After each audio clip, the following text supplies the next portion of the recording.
The lawyer's voice was flat. You get nothing. No hesitation, no pity, just the blunt cut of a blade.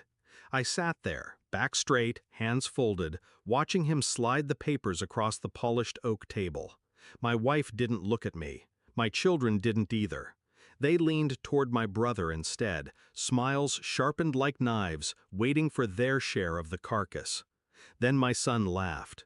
"Enjoy being poor, Dad. Having your last name is embarrassing." I heard his words. I tasted them, cold metal in my mouth.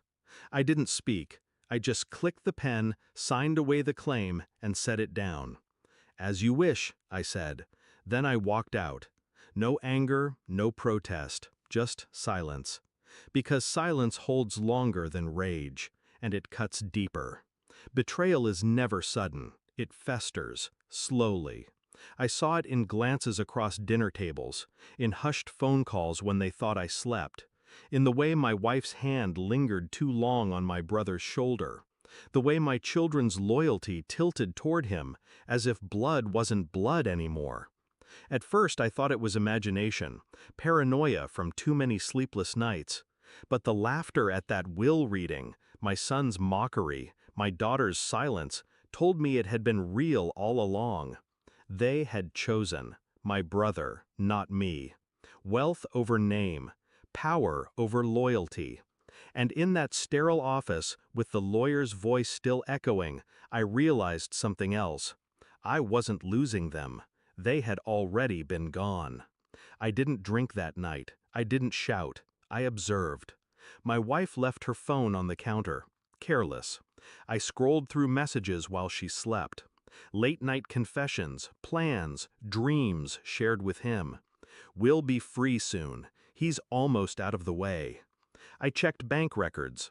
Quiet transfers, funds siphoned toward accounts with names I didn't recognize but knew belonged to my brother's shell companies. I traced movements, hotels, meetings, my children at his side more often than at mine. The puzzle completed itself slowly, but it was all there. They weren't just traders by circumstance, they were architects of it. I carried myself with calm precision, no accusations, no trembling voice, because confrontation before truth is weakness, and weakness is what they counted on. So I smiled when spoken to, I nodded when dismissed, and inside I built the case. The proof came in black and white, a contract signed weeks before my father's death, my wife's signature beside my brother's, agreements about the estate, about my children's inheritance. They had written me out long before the will was read. It wasn't just betrayal, it was premeditation. I left the folder on the kitchen table one evening, sat down across from her. She walked in, saw the papers, and froze. Her lips parted, her breath caught. Where did you?" I didn't answer. I just leaned back, folding my arms, watching the panic build. My silence pressed harder than any accusation. She reached for the papers. I didn't stop her. Let her see herself in ink. Let her recognize the cage she built. Her tears came fast. Words stumbled out, excuses, explanations, desperate fragments. But nothing could so shut what had already been torn open. I packed a bag the next morning, quiet, unhurried. She begged, clutched my arm, promised change. I looked at her, expressionless. You already chose. Her face collapsed under the weight of that truth.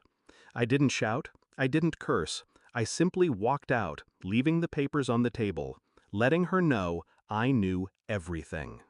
Then the calls started, one after another. My brother, my wife, my children, all desperate now, all demanding what they once mocked me for lacking. Because in my absence, the truth surfaced. Assets moved, accounts frozen, alliances crumbling.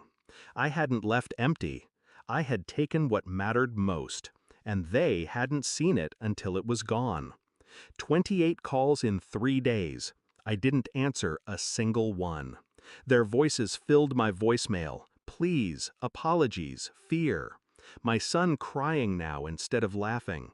My wife confessing what I already knew. My brother realizing control was slipping. All of them clawing for me.